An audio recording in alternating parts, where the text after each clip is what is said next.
Tempo comum, 8ª semana, quarta-feira.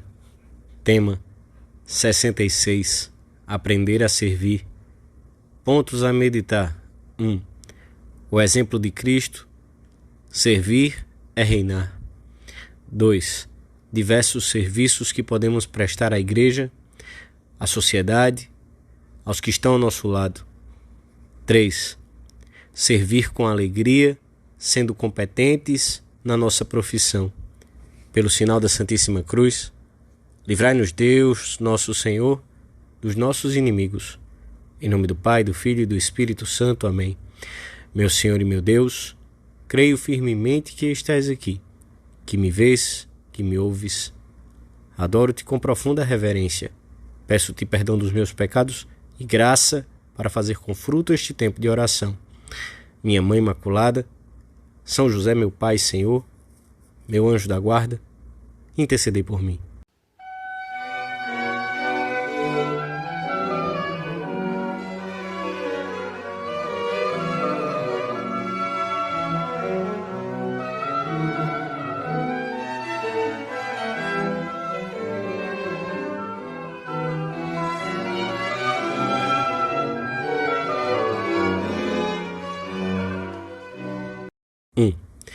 O Evangelho da Missa narra o pedido que os filhos de Zebedeu dirigiram ao Senhor para que lhes reservasse os primeiros postos no novo reino. Quando souberam desse desejo, os outros discípulos indignaram-se contra os dois irmãos. O desgosto que experimentaram não foi provavelmente provocado pela peculiaridade do pedido, mas porque todos se sentiam com igual ou maior direito de ocupar esses postos proeminentes. Jesus, que conhece a ambição daqueles que serão os alicerces da sua igreja, diz-lhes que eles não devem comportar-se como os reizinhos que oprimem e subjugam os seus súditos. A autoridade da igreja não será assim. Pelo contrário, quem quiser ser grande entre vós, seja o vosso servidor. E quem entre vós quiser ser o primeiro, seja escravo de todos. É um novo modo de ser Senhor, uma nova maneira de ser grande. E Jesus mostra o fundamento dessa nova nobreza e a sua razão de ser. Porque o Filho do Homem não veio para ser servido, mas para servir e dar a sua vida em redenção de muitos. A vida de Cristo é uma constante ajuda aos homens, e a sua doutrina, um contínuo convite ao espírito de serviço. Ele é o exemplo que deve ser imitado pelos que exercem autoridade na sua igreja.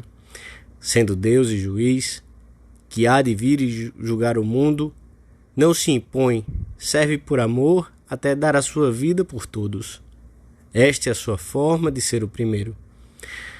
Assim o entenderam os apóstolos, especialmente depois da vinda do Espírito Santo. São Pedro exortará os presbíteros a apacentar o rebanho de Deus, não como dominadores, mas servindo de exemplo. E o mesmo dirá a São Paulo, que, sem estar submetido a ninguém, se fez servo de todos para ganhar todos. O Senhor não se dirige, porém, apenas aos seus apóstolos, mas aos discípulos de todos os tempos. Ensina-nos que há uma honra singular em auxiliar e assistir os homens, imitando o Mestre. Uma tal dignidade exprime-se na disposição de servir segundo o exemplo de Cristo, que não veio para ser servido, mas para servir. Se, portanto, à luz da atitude de Cristo, se pode verdadeiramente reinar somente servindo, ao mesmo tempo este servir exige tal maturidade espiritual que se deve defini-lo precisamente como reinar.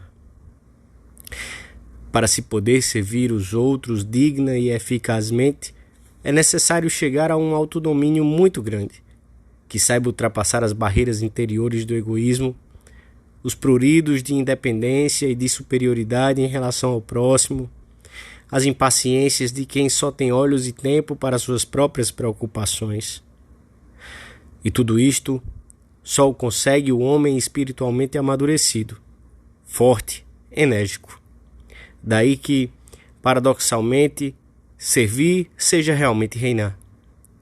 Só quem é senhor e não servo, quem reina dentro de si mesmo, é que pode servir.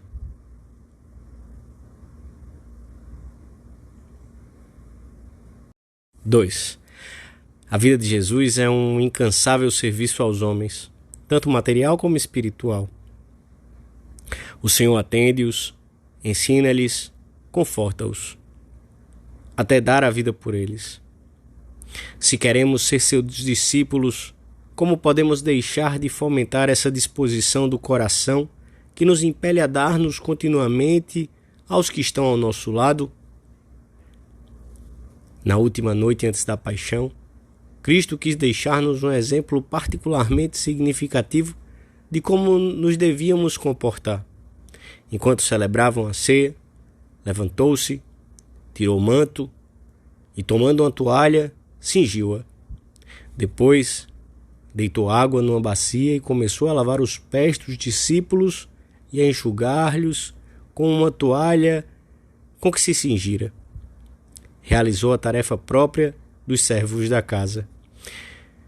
O Senhor prega novamente com o exemplo, com as obras. Diante dos discípulos que discutiam por motivos de soberba e de vanglória, Jesus inclina-se e cumpre com gosto o ofício de servir. Comove-me esta delicadeza do nosso Cristo, porque não afirma: se eu me ocupo disto, quanto mais não tereis vós que fazer. Coloca-se no mesmo nível, não coage, fustiga amorosamente a falta de generosidade daqueles homens.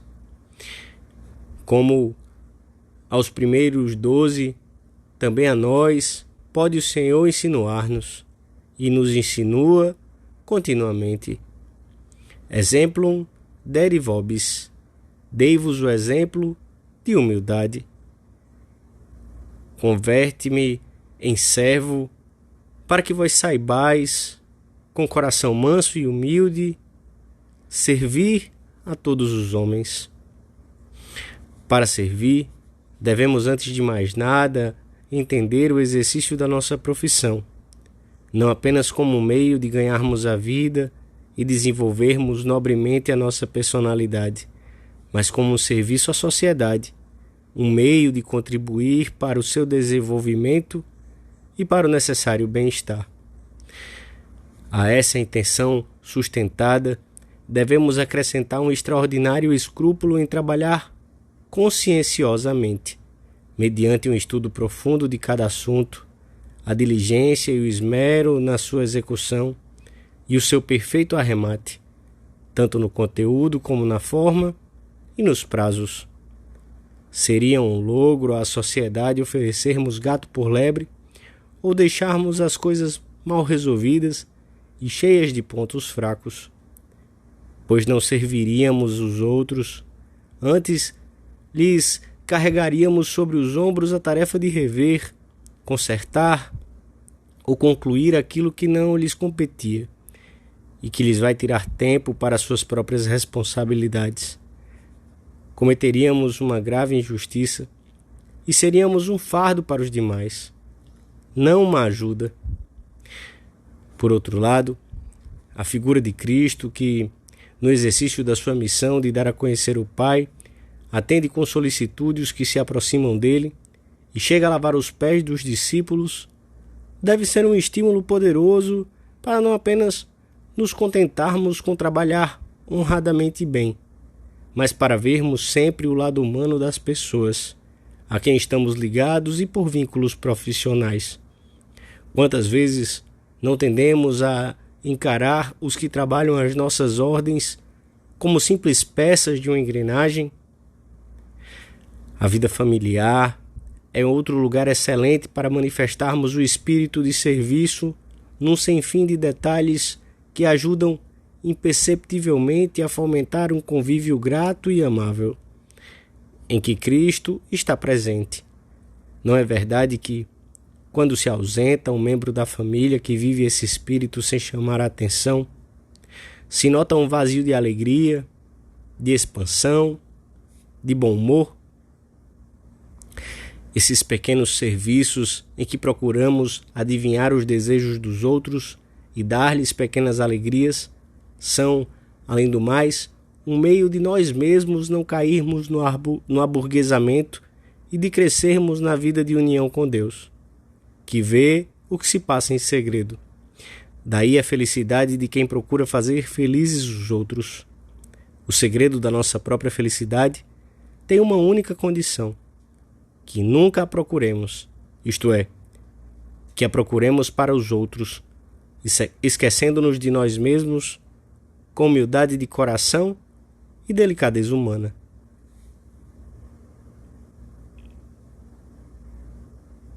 Três.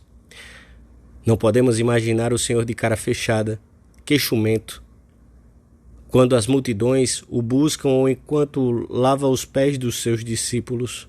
Ele serve com alegria, amavelmente, em tom divinamente cordial. Assim devemos nós fazer ao cumprirmos os nossos deveres e no nosso relacionamento. Servir o Senhor com alegria, diz-nos o Espírito Santo pela boca do salmista.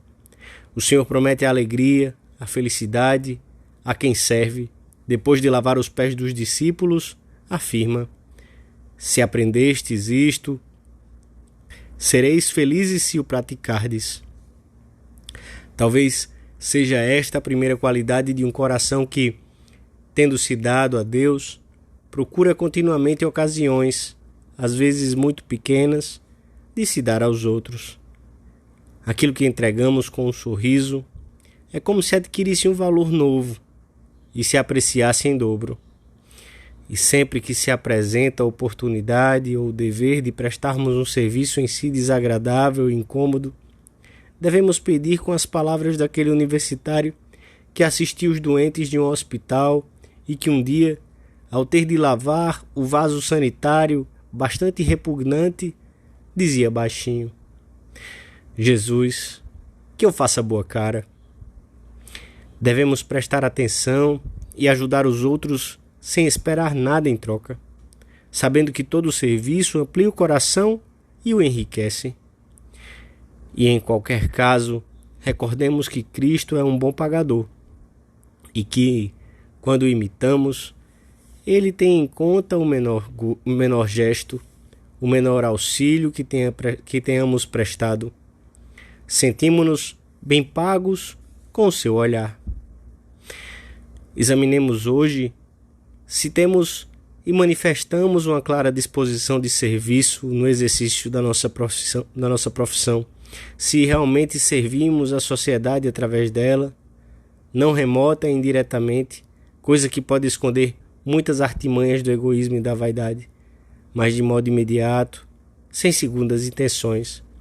De maneira particular, este espírito deve pôr-se de manifesto nas situações em que se exerce um cargo de responsabilidade, de autoridade ou de formação.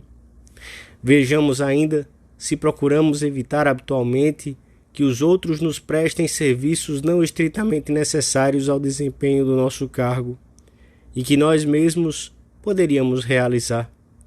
Devemos ter uma atitude muito diferente da daqueles que se valem da sua autoridade, prestígio ou idade para pedir, ou ainda pior, para exigir que os sirvam, que os rodeiem de atenções e facilidades que seriam intoleráveis mesmo do ponto de vista humano. Recorremos a São José, servo fiel e prudente, que sempre esteve disposto a sustentar a Sagrada Família à custa de inúmeros sacrifícios e que prestou tantas ajudas a Jesus e a Maria. Pedimos-lhe que nos ensine a servir sem pretender recompensa alguma de prestígio ou de vantagens pessoais, como o Santo Patriarca não os teve, nem mesmo chegou a ver os frutos da sua dedicação, já que não se fala mais nele a partir do começo da vida pública de Jesus.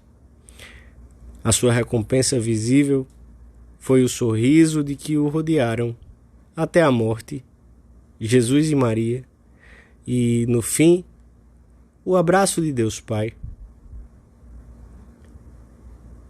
Dou-te graças, meu Deus, pelos bons propósitos, afetos e inspirações que me comunicaste nesta meditação. Peço-te ajuda para os pôr em prática. Minha Mãe Imaculada, São José, meu Pai e Senhor, meu anjo da guarda, intercedei por mim.